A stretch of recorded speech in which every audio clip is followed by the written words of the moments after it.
Pavol Nemeš z Černíka sa už dlhšiu dobu zaoberá účinkami odstredivej sily.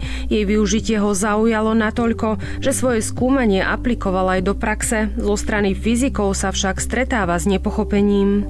Už polemika o tom, že odstredivá sila je reálna alebo fiktívna, rozdeľuje fyzikov na dva tábory.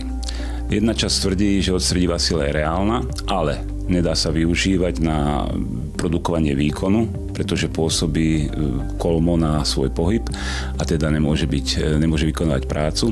A druhá časť tvrdí fyzikov, že odstredivá sila vôbec neexistuje.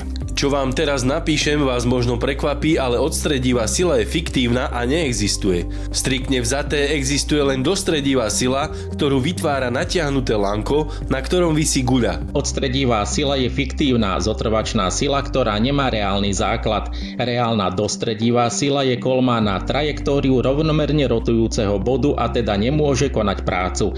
Z princípu nemôže byť odstredivá sila reálna. Často sa odstredivá sila zle interpretuje. Správna interpretácia je, že keď stojíte napríklad v autobuse, ktorý ide do zákruty, na vás pôsobí odstredivá sila, teda pôsobí od stredu krivosti. Ak by ste sa nedržali, tak táto sila vás urýchli a narazíte do okna autobusu, teda koná prácu. Síla je samozrejme reálna, budete-li napríklad na točícim se kolotoči, tak tú sílu veľmi dobře cítite. Síla se říká je nepravá, neboť soustav je spojené s pohybujúcim se telesem, neinerciální soustava ji nelze spojiť s žiadnym konkrétnym silovým pôsobením okolných teles, ani příjme či skrze pole.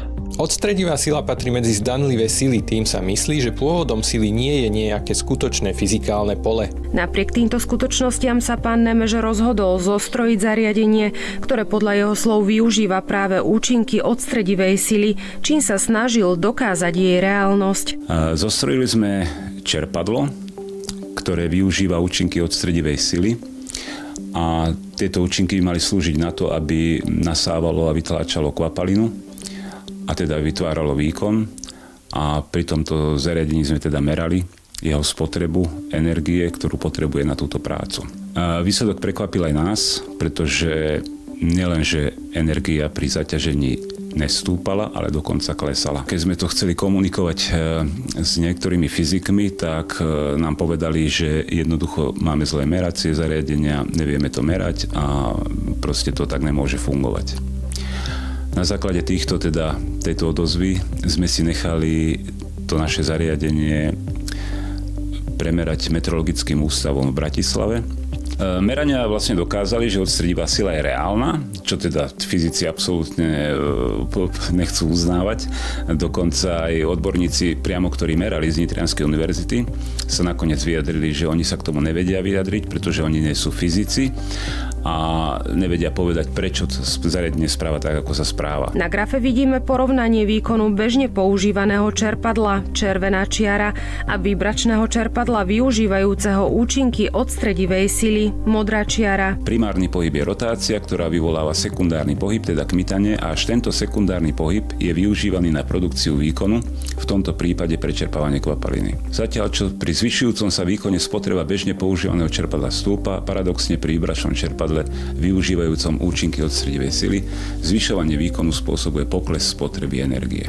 Pán Nemeš tvrdí, že čerpadlo, ktoré zostrojil, využíva účinky odstredivej sily a je oveľa účinnejšie než dnes používané čerpadlá. V podstate všetky stroje, ktoré používame, sa dajú nahradiť touto technológiou, alebo môžu si pomôcť s touto technológiou, týmto pohonom, a už tu bola preukázaná účinnosť vyššia o 30%. To znamená, že my nielen v priemysle, ale celkom priemysle, ale aj v domácnostiach, proste v doprave, všade, dokážeme už teraz povedať, že dokážeme znižiť spotrebu až o 30%. Či už v priemysle, alebo teda aj v domácnostiach.